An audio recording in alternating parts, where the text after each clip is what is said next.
channel. It's your girl Jackie Aina. If you are new here, thank you so much for watching today's video. I'm gonna be very candid in this video. That's just how I roll. Please don't be alarmed by the maybe seemingly uncomfortable topic, but I'm just going to be very blunt, and I also kind of like to make things fun because I mean, yeah, I'm an adult, but it's okay to make a joke about things. Like, it's not that deep, you know, just lighten up a little bit, girl. The topic of today's video is female hygiene, keeping the kitty cleaned. Some people don't really like when I'm not serious about topics like these, but I'm not a gynecologist and I'm not claiming to be. I'm just giving you guys tips that I feel have worked for me over the years. Obviously, I know what it's like to have a vagina. I think they're relatively easier to maintain than people give them credit for, okay? She's a simple girl. This video is going to probably shock some people. Some people are probably gonna hear some tips that they've never heard before, and you know what?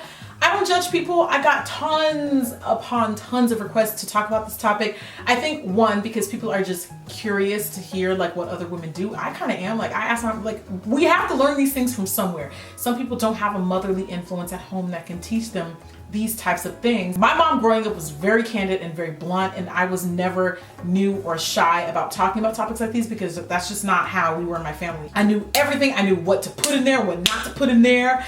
And that was really vulgar. Some things that I'm gonna say in this video people are not gonna like, and that's okay. Not everything that works for me is gonna work for you, and vice versa. There's always an exception to the norm, but there's still a norm. Like, I'm going to be saying you shouldn't do this, and someone in the comments is gonna go, but I do that. Wonderful, but that does not mean that's recommended for everyone else. So let's just throw that out there, get that out the way, because I know sometimes people feel some type of way. So let me just get real comfortable.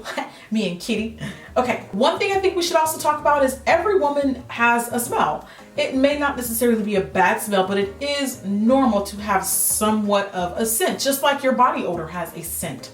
It may not necessarily be bad, but everybody does have like a signature, you know, a scent. It's a scent, to put it quite bluntly. But I'm one of those people who I look at my bowels every time I have one, and you know, you got to make sure everything's balanced, girl. So sniff. Don't be afraid to sniff. If you gonna expect your boo thing to sniff, you shouldn't be scared of the sniff too, just to make sure things are running properly, okay? If you manage a business, would you leave your business abandoned for weeks at a time? No, you gotta check in. You gotta make sure your employees are all good, right? Okay? So make sure that you're regularly looking for discharge. If you do have discharge, note what color it is, what shade it is, how thick it is. Things like that are super, super important, because if you're not paying attention to those things, then how are you gonna know when something changed? How are you gonna be able to pick up on a cue that something is wrong, okay? So that's very important. I would say one of the biggest, the most important way to keep the kitty, the flower, satisfied, balanced, free of odor is diet, guys. And I say this because I've tested it. Whenever I eat pretty clean, like when I say relatively clean, I don't have the best diet. I really don't. If I pretty much don't eat any sugar in a day, I notice that there's pretty much no odor. There's no smell at all. It just smells like nothing, pretty much, or whatever nothing is on my body. Let's just say I like the way she smells better when I don't eat sugar, okay? This is how in tune I am with my body. Like, I know when I ate something that may change something, and I just know my body. I just know, okay? We have a very, very tight-knit relationship, me and the kitty. Drinking a lot of water is so important. Why? Because your obviously waste comes out of that area, so flush it out. You know, she gets thirsty just like you, okay? The body just runs on water. Drinking water is just good. Get everything out, keep it clean. Take this tip from Erykah Badu like I did. If you've ever had a urinary tract infection, there's a reason why they tell you to drink cranberry juice, and I've heard that raw cranberry juice is better because I guess there's like more nutrients or something. I learned that one from Erykah Badu. But when I tell you, there is nothing more truer than cranberry juice for keeping the cat smelling and probably tasting delicious, okay? It really does help to flush. It really does help to flush any bacteria, any unwanted, just outside intruders. Keeps it clean, okay? I've been unfortunate enough to have a urinary tract infection. Please, if you don't know what a UTI is, look it up. It is not a sexually transmitted disease, guys. You can get a UTI, not from sex, before we even just, because I know the comment like, ah! focus, okay? A urinary tract infection is when your urinary tract is infected. You can get it from being dehydrated. You can get it from having too many processed sugars. It's actually weird because cranberry juice is so sweet that you would think that that'd be too sugary, but it's actually really, really good. So if you're looking for something that you can add to your diet that you can drink regularly, try cranberry juice. It really, really does keep you clean and flushed out. The tips on the diet are pretty self-explanatory. Like any doctor is going to tell you, stay away from sugar, eat lots of fruits and vegetables, and drink a lot of water. That's just the generic stuff that we're supposed to do anyway, right? Let's talk about washing, because I feel like this is very important, and I feel like there's a lot of people who are probably going to be shocked by the information that I'm going to share. I do not use soap on my nether region at all. It's not groundbreaking. Some of you guys probably already know this, and I would hope that you would know this, and this is not shocking to most women, but I was always taught, and I've always found to be true, that the less that I use down there as far as like chemicals, soaps, even like feminine hygiene washes, which are great when you're on your period, because by the way, guys, most of these tips do not apply for when you're menstruating, because you can't really, like with regard to like odor and stuff, like not to be squirmish or anything like that, but there's really nothing you can do to change the smell of that. Just let it pass through, okay? Make sure you're nice and just don't be walking around with short skirts, you know, where she's exposed to civilization. You can't really affect how that odor. It's going to smell. It's going to smell a little different from your normal routine, right? Because that's blood. Again, very blunt, but you know, we all grown. I do use a feminine wash most of the time when I'm on my period. It's a little different when you're on your period, right? But for the most part, the vagina is a self-cleaning oven, meaning you don't really have to put anything in there to get it back to normal. Some soaps have a different pH, especially like the soap that you use in your body. It's got a different pH than the pH of the nether region. So if you start putting soaps in there, it's gonna throw everything off. I personally have never had a yeast infection in my entire life. I'm 28 years old. Don't get me wrong, it is extremely, very much so, a normal part of being a woman. I get it. I'm not knocking anyone who has had that in their life, because it's so normal. Like, it's not that big of a deal. You know, it happens to everyone.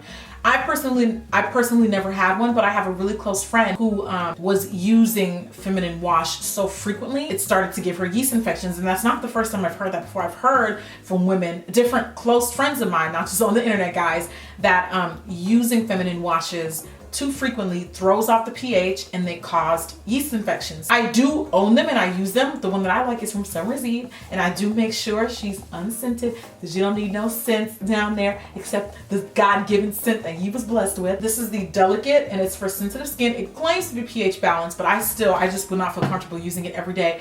And I don't have, like, water is all you need. Water is all you need. You know what? Get yourself a detachable shower head for a lot of different reasons, okay? And if you grow, you know where I'm going with this, but get yourself a detachable shower head, okay?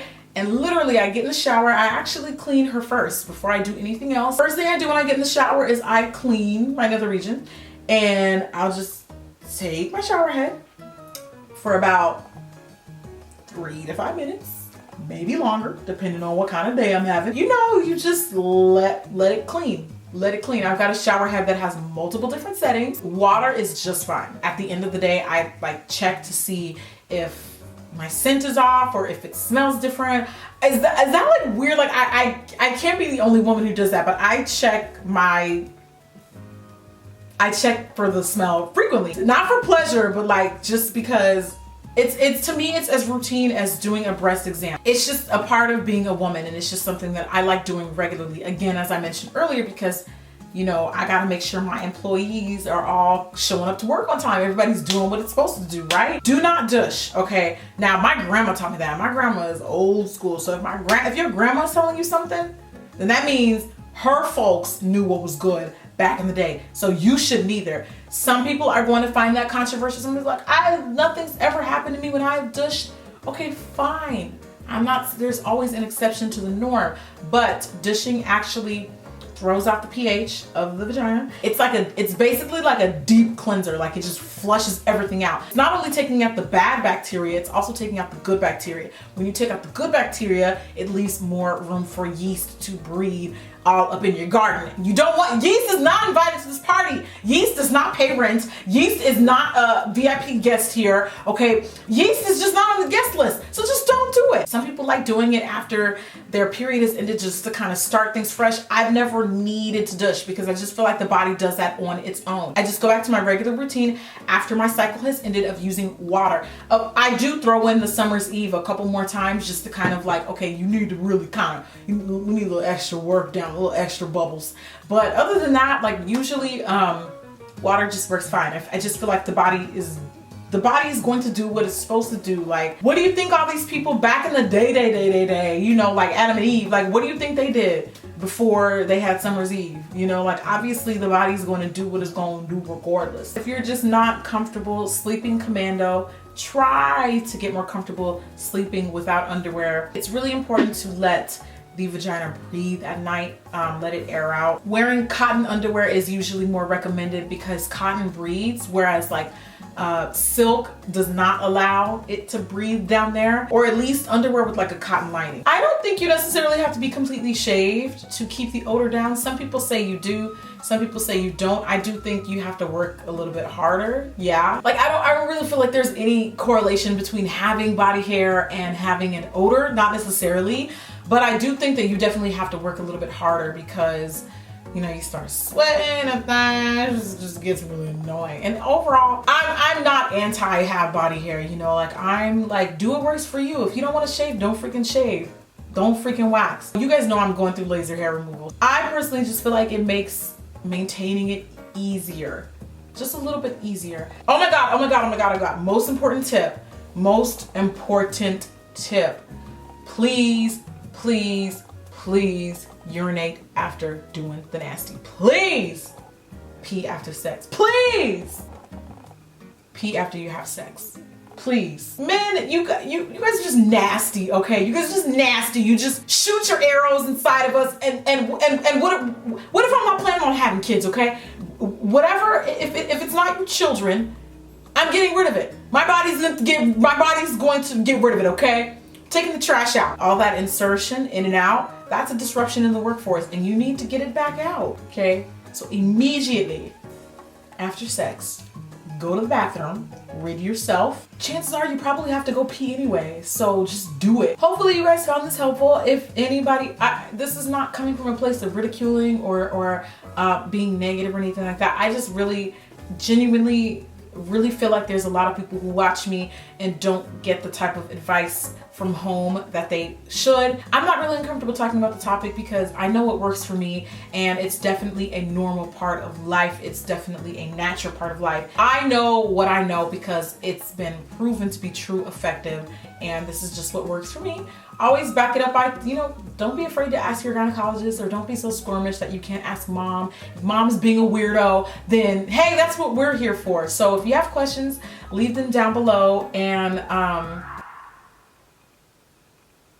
what the hell was that? See, that's what happens when you use a douche. That's what happens. Also, ladies, be careful who you take advice from because especially when I'm recording, thank you. Some of y'all stanky friends, they mean well, but listen, okay, if I wanted to learn how to play golf, okay, just an example, would I ask Steph Curry for advice? No. Steph Curry is not a golf player. If you're not where I want to be, I don't need your unsolicited advice, okay? Especially when it comes to that type of thing, okay? So just be careful who you take input from. If a lot of people are saying something, or if a lot of people are advising you against something, it's probably for a reason. There are a lot of women on the earth, okay? And a lot of us have been on this train a little bit longer than others. I mean, they could probably teach you what not to do. But do you see where I'm going with this? People mean well, but they don't always know what's right and what's wrong. And a lot of stuff like this is just, you just have to experience it. Sometimes you just have to experience it just to say, oh wow, now I know to never do that again. Okay, so hopefully you guys found this video helpful. I'll see you on the next one. Thanks for hanging out today and I'll see you guys on my next video. Bye.